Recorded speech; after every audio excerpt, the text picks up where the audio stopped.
नमस्कार। ये कहानी है राजगीर की। आज हम blueprintstrategies.ai द्वारा तैयार की गई एक बेहद सटीक और data driven political intelligence report का गहराई से विश्लेषण करेंगे। हम डिकोड करेंगे इस इलेक्टोरल फोर्ट्रेस यानी चुनावी किले को। ये कोई हवाई बात नहीं है, बल्कि विशुद्ध डेटा और जमीनी हकीकत पर आधारित एक सीरियस डिस्कशन है। जरा इस नंबर को देखिए, 54%। यहीं से एक बहुत बड़ा और चुभने वाला सवाल पैदा होता है। एक ऐसा इलाका जहां वर्ल्ड क्लास टूरिज्म फल फूल रहा हो, करोड़ों का निवेश हो रहा हो, वहां के 54% बच्चे कुपोषण यानी स्टंटिंग का शिकार कैसे हैं? और उससे भी हैरान करने वाली बात, कोई भी विपक्षी पार्टी इस दर्द को, इस गुस्से को चुनावी नतीजों में क्यों नहीं बदल पाती? आज इसी गुत्थी को सुलझाना है। तो हमारा आज का ये विश्लेषण 5 हिस्सों में बटा है। पहला, राजगीर का आर्थिक विरोधाभास। दूसरा, 2025 चुनाव के हार्ड नंबर्स। तीसरा, सत्ता पक्ष का ये अभेद्य किला। चौथा, विपक्ष की रणनीतिक विफलता। और आखिर में भविष्य के लिए एक ब्लूप्रिंट। चलिए सीधे चलते हैं हमारे पहले हिस्से पर, द राजगीर इकोनॉमिक पैराडॉक्स। जमीनी हकीकत समझने के लिए नालंदा जिले में राजगीर की इस लोकेशन को देखिए। ये मुख्यमंत्री का होम टर्फ है, एक बहुत बड़ा पॉलिटिकल एपिसेंटर। लेकिन यहाँ का जो सबसे ज़रूरी डेमोग्राफिक डेटा पॉइंट है, वो है 28.19% शेड्यूल्ड कास्ट आबादी। यह वो बेस है जो किसी भी चुनाव की पूरी दिशा पलट सकता है। और यहीं हमें दो राजगीर साफ दिखाई देते हैं। एक तरफ है इंटरनेशनल एसेट्स वाला हाइपर फंडेड टूरिज्म एनक्लेव, जहां नालंदा यूनिवर्सिटी है, ग्लास ब्रिज है, सब कुछ चमक चमाता हुआ। और ठीक इसके बगल में है वो ग्रामीण इलाका जो आज भी सिस्टमैटिक गरीबी में फंसा है। देखिए, एक स्वस्थ लोकतंत्र में सार्वजनिक संवाद और हर नागरिक की गरिमा हमारे संविधान का मूल बिंदु है।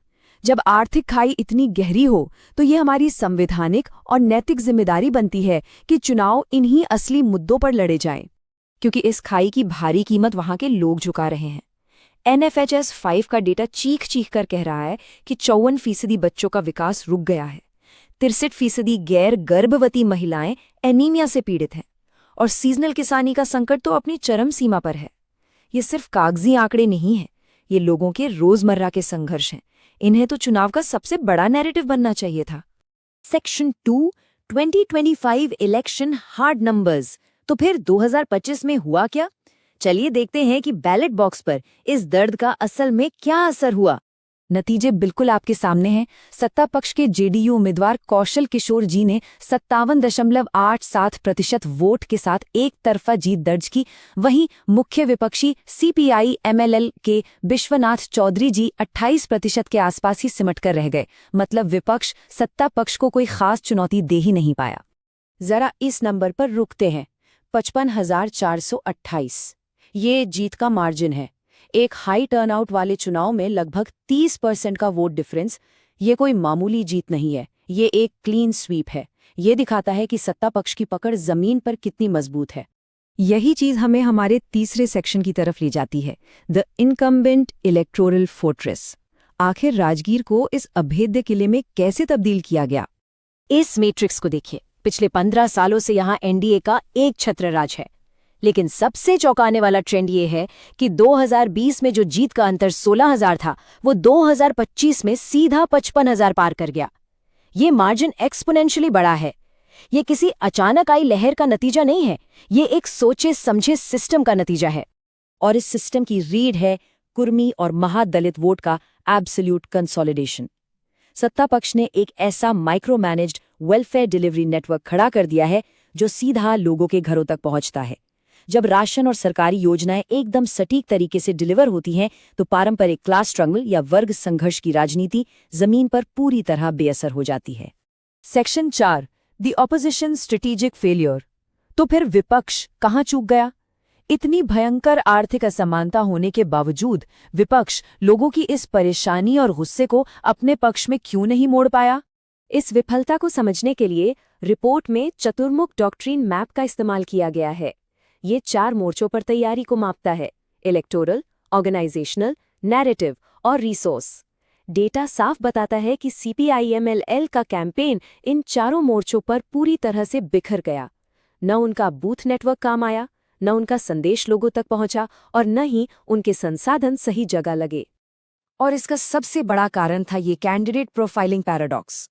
एक तरफ आपके कैंडिडेट हैं एक एलीट सरकारी पेंशनर जिनकी संपत्ति 3 करोड़ से ज्यादा है, और दूसरी तरफ आपका टारगेट वोटर बेस है 28% हाशिए पर खड़ा मजदूर और किसान वर्ग। दोनों के बीच जमीन आसमान का अंतर था। कोई ग्राउंड लेवल कनेक्ट बन ही नहीं पाया। रिपोर्ट की ये लाइन बिल्कुल सटीक बैठती है। कैंडिडेट का जो एक साफ सुथरा लेकिन अफसरशाही वाला रवैया था ना, उसने उस ऑर्गेनिक नुक्कड़ वाले कनेक्शन को ही खत्म कर दिया जो वामपंथी राजनीति की जान होता है।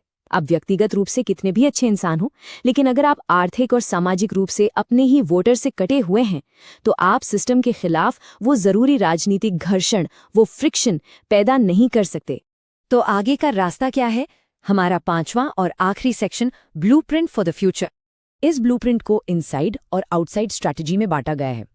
इनसाइड पिवट का मतलब है अपनी पार्टी के कैडर का एक बहुत ही रूथलेस सख्त इंटरनल ऑडिट करना, और आउटसाइड का मतलब है पेस्टल फ्रेमवर्क के जरिए बाहरी आर्थिक माहौल को समझकर एक नई लोकल अप्रोच तैयार करना।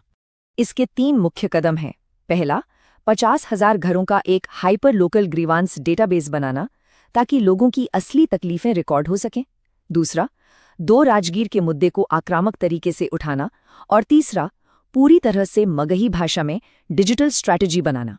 और हाँ, यहाँ एक बात बहुत स्पष्ट कर दूं, जब आप इस तरह का डेटाबेस बनाएंगे तो भारत की DPDP यानी digital personal data protection framework के तहत लोगों की प्राइवेसी और उनकी सहमति का पूरा सम्मान होना चाहिए।